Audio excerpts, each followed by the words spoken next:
أعوذ بالله من الشيطان الرجيم. بسم الله الرحمن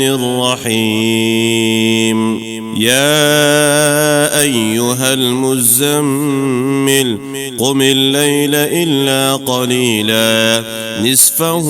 أو انقص منه قليلا أو زد عليه ورتل القرآن ترتيلا إنا سنلقي عليك قولا ثقيلا إن ناشئة الليل هي أشد وطئا وأقوم قيلا إن لك في النهار سبحا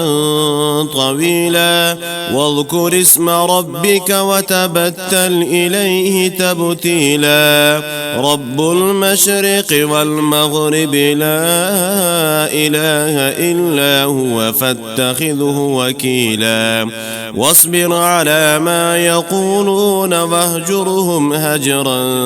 جميلا وذرني والمكذبين أولي النعمة ومهلهم قليلا إن لدينا أنكالا وجحيما وطعاما ذا غصة وعذابا أليما يوم ترجف الأرض والجبال وكانت الجبال كثيبا مهيلا إنا أرسلنا إليكم رسولا شاهدا عليكم كما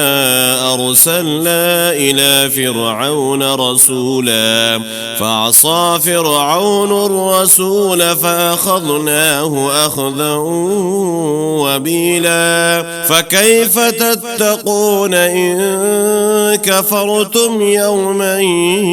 يجعل الولدان شيبا السماء منفطر به كان وعده مفعولا إن هذه تذكرة فمن شاء اتخذ إلى ربه سبيلا إن ربك يعلم أنك تقوم أدنى من ثلثي الليل ونصفه وثلثه وطائفة من الذين معك والله يقدر الليل والنهار علم أن لن تحصوه فتاب عليكم فاقرؤوا ما تيسر من القرآن علم أن سيكون منكم مرضى وآخرون يضربون في الأرض يبتغون من فضل الله وآخرون يقاتلون في سبيل الله فاقرؤوا